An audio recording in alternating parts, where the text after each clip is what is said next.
As always, Masha tells you stories and welcomes you to the first episode of podcast Film Grazie Artists, or just Film shortly.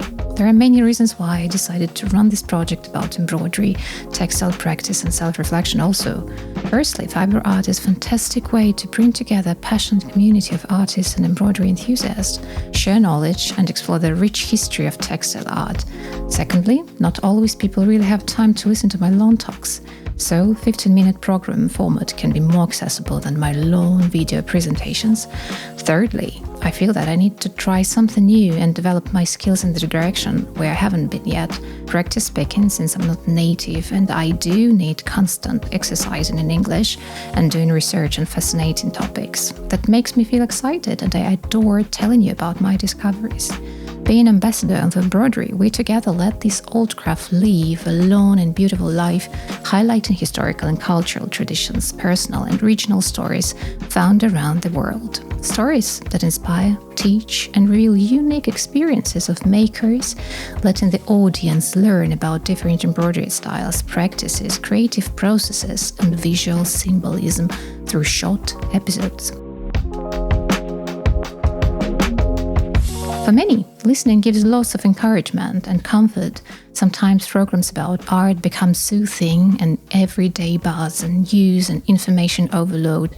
You just want to switch off and tune into something abstract, soothing or creative, whether it's a deep dive into classical embroidery or an overview of contemporary fiber art.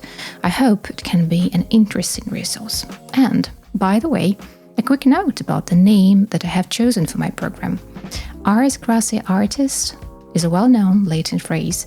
It opens us with a philosophic idea stating that art is inherently valuable and should be independent of any social, moral, or utilitarian purpose.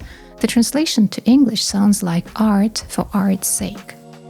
I think that this idea can be applied to many artistic expressions, tools and ideas, for example, paint for art's sake, but I would prefer thread for art's sake. In Latin, it could sound like filum gratia artist, whether filum gratia can also mean thread, grace, or thread beauty. No doubt, the thread is truly special. From our early days in the planet, thread is a meaningful piece. It connects and leads us, whether it's an umbilical cord that delivers us vital resources, or family relations that let us grow, or generations of multiple relatives that create family history or an inherited craft.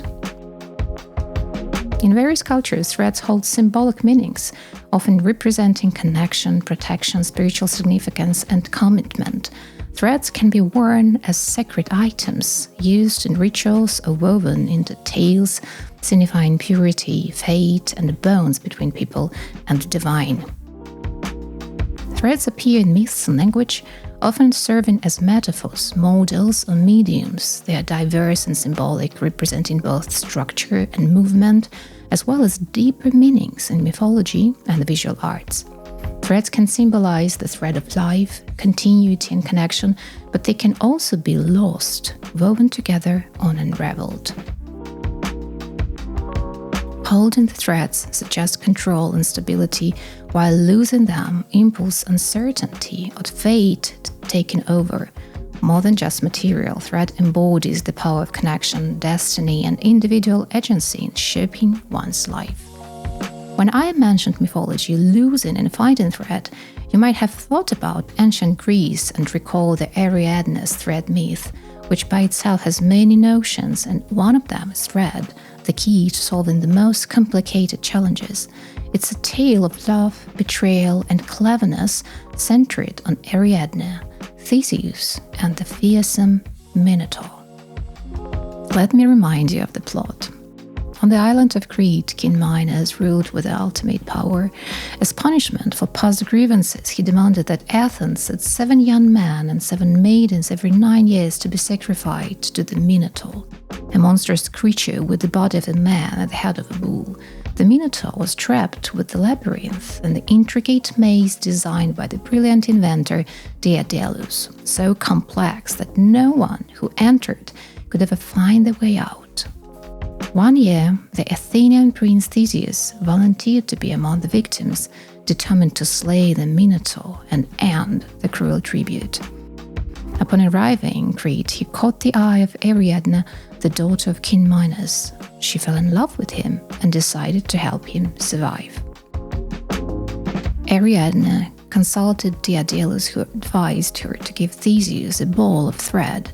She instructed him to tie one end at the entrance of the labyrinth and unravel it as he moved through, ensuring that he could trace this way back after killing the Minotaur. With the thread as his guide, Theseus ventured deep into the maze, encountered Minotaur, and defeated the beast. Following the thread, he reached his steps and escaped victorious. Grateful for her help, Theseus promised to take Ariadne with him back to Athens. However, after sailing away together, he abandoned her on the island of Naxos, where, according to some versions, she was later rescued and married to the god Dionysus. Apart from the thread in the story, we find something that can lead us through the labyrinth of our lives and the psychological meaning of them. Labyrinths have been found in various cultures since ancient times, being an exclusive way of entertainment or punishment. From Russia to England, Egypt, and both Americans, the labyrinth has been used as a symbol of journey from the land of living to the land of the afterlife, and as a symbol of an exploration of the mind. In the Egyptian Book of the Dead, the labyrinth leads one towards the enlightened state. Today we would call it the journey of self-actualization, and Carl Jung could support us in that, being one who introduced the idea of labyrinths of unconscious. Jung believed that traversing the labyrinth, or engaging with the unconscious, is a crucial step in the process of individuation, the journey towards self-realization and wholeness. Exploring your labyrinth, those pathways of growth, experience, and memories eventually lead to the center chamber of the ego, the self. However, one needs to be able to safely come out, especially when dealing with trauma, and thus we have to find the Ariadne thread. If one loses contact with it, they risk getting lost within the labyrinth.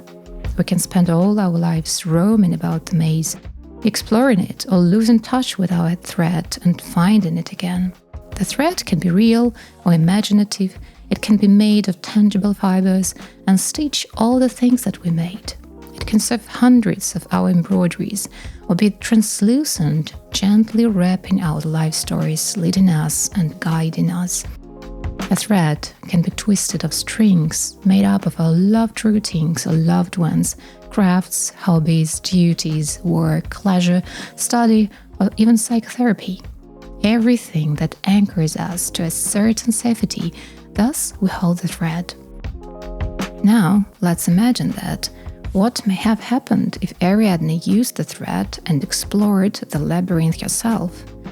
What would be if she found her way to the center chamber and came face to face with the Minotaur? If the labyrinth is a journey of her true self, wouldn't this monster be part of her, born from her? Or maybe just be incarnation of her experiences? Jung stated that whatever you resist, persists. Wouldn't it be better to understand this monster, listen to it, give it a compassion? Then maybe she might realize that her Minotaur was never a monster after all, but a person who deserves love and was looking for it. Thread by itself is not only a key to finding a way out of the labyrinth, it's a way to self-exploration, meeting with our hidden self. It gives us lots of opportunities to realize our creativity or find peace with our broken parts for the sake of art or for the sake of healing our souls or emotional stability. Whatever you use your thread for, I wish you to go 1,000 beautiful ways to discover 1,000 shades of your beautiful personality, creating, stitching, painting with thread, and living today and ever. I'll be back soon.